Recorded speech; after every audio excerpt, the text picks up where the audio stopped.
Bonjour à vous, je suis Edwige Astro Soin. Aujourd'hui, je vais vous parler de la pleine lune qui va être en Sagittaire. Alors, à environ 13h55 et 14h05. Donc, je vais vous faire un partage d'écran.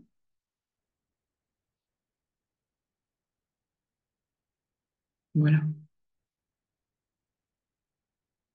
Donc, je vais me mettre en bas. Je ne sais pas si ça va fonctionner parce que je vois que quand je bouge avec ma souris, je suis en hauteur. Mais bon, c'est pas grave, hein. Donc, alors, ce 23 mai, en fait, moi, je l'ai fait à 14h05 pour que ça soit plus précis, entre guillemets, au niveau des degrés, parce que vous allez vous rendre compte que c'était un peu à la limite du taureau, justement. Et donc, à cette heure-là, comme on a déjà vu, et c'est pour ça que je vous ai écrit sur le thème, l'ascendant ici à votre gauche, parce que à 13h55 ou à 14h55, on a avec un ascendant, à 12 degrés de la Vierge. Et ensuite, on va dans le sens inverse des aiguilles du monde pour faire la lecture du thème. Et on se rend compte que pourquoi on parle d'une pleine lune en Sagittaire? Parce que la lune, ici, elle est en Sagittaire. Et elle est à 3 degrés. Bon, on ne le voit pas, mais c'est 3 degrés. J'aurais dû baisser un peu plus. Et donc, en face, une pleine lune, c'est quoi? C'est la lune qui est en face du soleil, en Gémeaux. Alors, et après, ce qui est bien, c'est de regarder un peu l'énergie qui se dégage justement par rapport, certes, à cette pleine lune, mais ensuite, bien sûr, avec toutes les autres planètes. Parce que c'est ça aussi qui est très important, c'est pas d'être juste focalisé entre une lune qui est en face d'un soleil, mais c'est vraiment de regarder l'énergie des autres planètes qui sont, alors oui, d'accord, ils sont pas en Gémeaux ni en Sagittaire sur ce coup-là, mais qui sont vraiment dans une concentration avec le signe du Taureau. Ici, on voit, hein, il y a Mercure, il y a Uranus, il y a Jupiter, il y a Vénus, tout ça, tout ce petit monde en Taureau. Et puis il y a encore un peu de monde justement dans le Bélier. Là, ça commence vraiment à partir, hein. Les planètes vont commencer à aller, surtout Mars, qui va aller en Taureau par la suite. Chiron, lui, par contre, il reste un long moment dans le signe du Bélier. Et puis après, c'est pareil. À l'intérieur du Poisson, on a Saturne, on a Neptune. Et j'ai oublié pour le Bélier, il y a aussi le nœud nord en Bélier qui va rester aussi un long moment à l'intérieur du Bélier. Voilà. C'est bien de... Oui, ok, on parle d'une pleine lune, Sagittaire, Gémeaux, mais qu'est-ce qui est pas forcément très très loin de cette concentration et de cette énergie Gémeaux-Sagittaire. Voilà. Donc, quelque part, le but de ça, d'une pleine lune, c'est d'aller à la rencontre de l'énergie du Sagittaire. Le Sagittaire, c'est un signe de feu. Le feu qui désire quelque part, on aura peut-être ce désir de voir plus loin, de, de repousser ses limites. Quelque part, comme le Sagittaire se retrouve à l'intérieur de la maison neuve, c'est l'ouverture de conscience, c'est l'ouverture d'esprit, c'est toutes les religions, quelles qu'elles soient, ou les personnes même qui sont athées, hein, qu'importe, mais c'est qu'est-ce qui se passe à l'intérieur du Sagittaire, et c'est là où je vous invite justement à prendre votre thème et regarder si vous aussi vous avez des planètes à l'intérieur du signe du Sagittaire pour comprendre peut-être cette attirance que vous avez vers une certaine religion et les personnes qui sont athées, pourquoi? Qu'est-ce qui fait que ces personnes sont aussi athées? Donc, on peut le voir aussi à l'intérieur du signe du Sagittaire.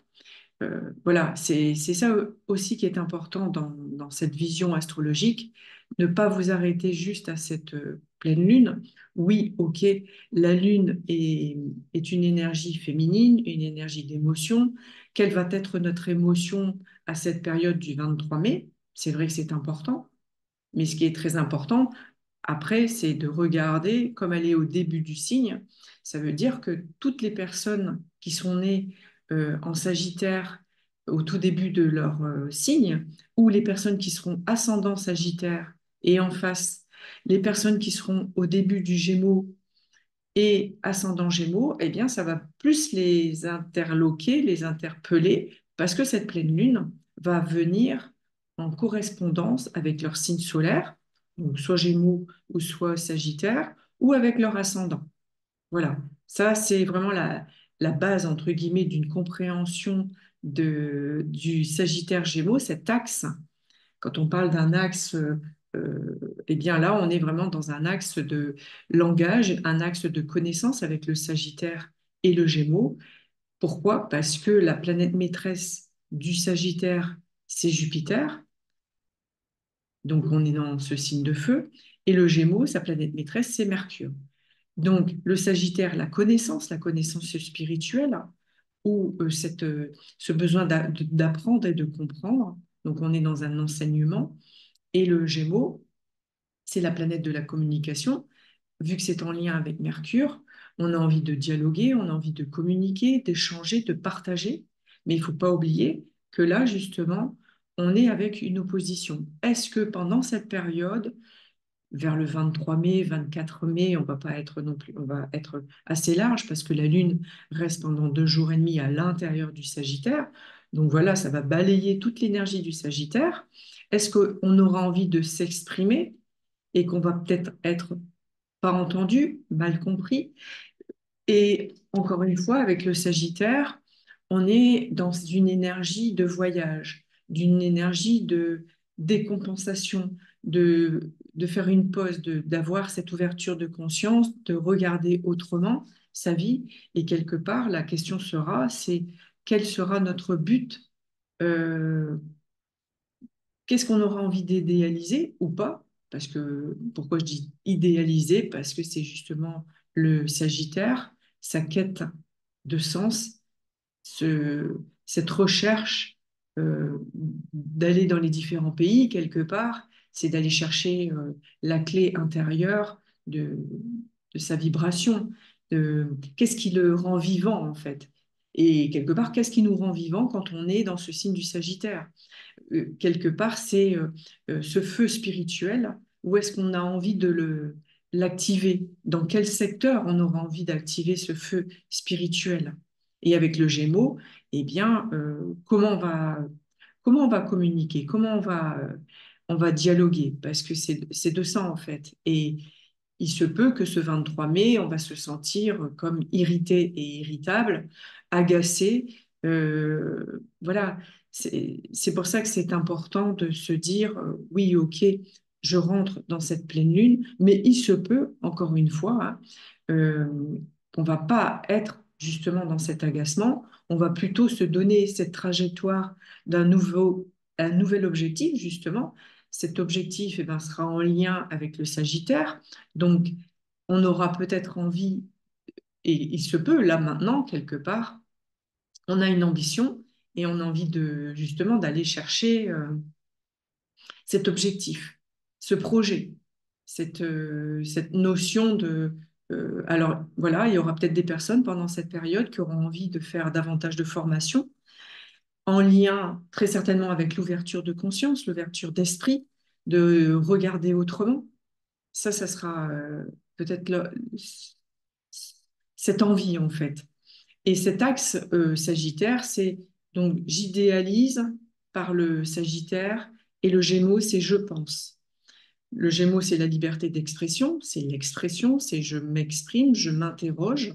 Et de l'autre côté, avec le Sagittaire, c'est quelque part être à l'écoute des autres, comprendre, et on est dans un dépassement de soi.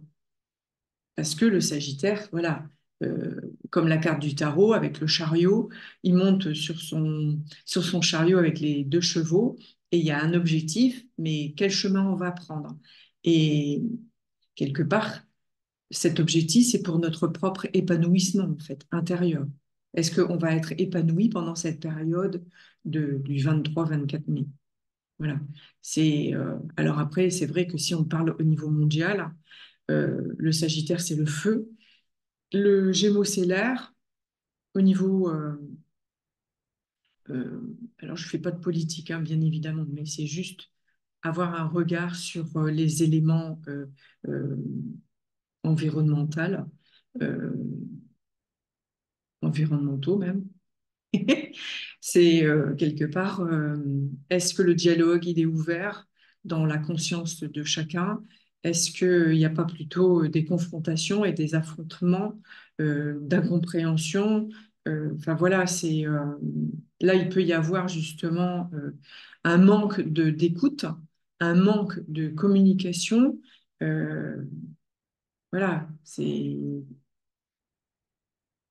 est-ce qu'il va y avoir cette période réellement d'entente ou de complètement de mésentente? Et ce que je voulais vous dire, donc, cette lune représente le peuple et la planète maîtresse du Gémeaux, c'est Mercure. Mercure, bah, c'est le porte-parole. Est-ce que, on est entendu?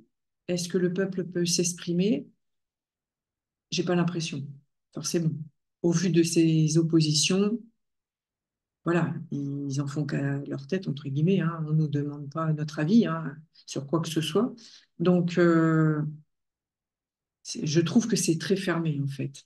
Et avec cette lune qui est en plus en opposition, ici on voit cette opposition, ce trait rouge avec Vénus-Jupiter, qui quelque part, Vénus-Jupiter, c'est très porteur en taureau. On a envie de réaliser quelque chose, il y a une expansion avec le Jupiter, il y a la protection, et Vénus, c'est l'amour, la sensualité en taureau, les plaisirs, se faire plaisir. Et là, il y a un excès. Il y a un excès de dépenser énormément d'argent. Alors, je parle pour les politiciens, hein, de dépenser énormément d'argent, peut-être pas sur un sujet important, malheureusement. Mais, et là, comme il y a une opposition avec la Lune, je pense qu'on va encore nous dévoiler des choses par rapport à la sexualité. Alors, il se peut que ça soit en lien avec les enfants, vu que c'est pas très loin du Gémeaux avec Mercure. Et en plus, Mercure est en taureau. Donc, je pense qu'on va encore apprendre énormément de choses par rapport à tout ce qu'on fait subir aux enfants, en fait, dans le monde entier. Euh, voilà, c'est au nom de quoi? Au nom de l'argent, au nom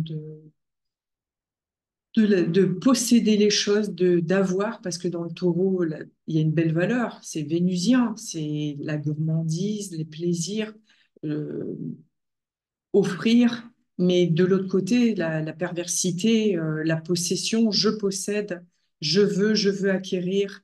Enfin, vous voyez, c'est pas lumineux, quoi. C'est pas lumineux. Donc voilà,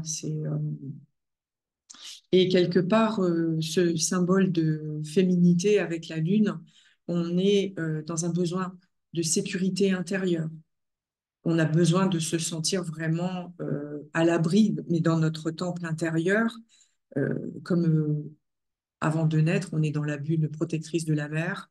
Eh bien voilà, on aura besoin d'avoir plus de sécurité et se mettre des sécurités, peut-être d'anticiper sur une certaine sécurité que vous avez peut-être projetée, peut-être. Voilà ce que je pouvais dire par rapport à cette pleine lune. Alors bien évidemment, si vous avez des questions, c'est ouvert, hein, vous pouvez commenter sur ma page YouTube. Après, vous pouvez venir sur mon site parce que c'est vrai que je fais des formations en astrologie, je fais des ateliers et en plus, donc, le pont qui me passionne quelque part, c'est faire des soins énergétiques sur le thème de naissance, sur une révolution solaire, parce que rien n'est figé, pardon.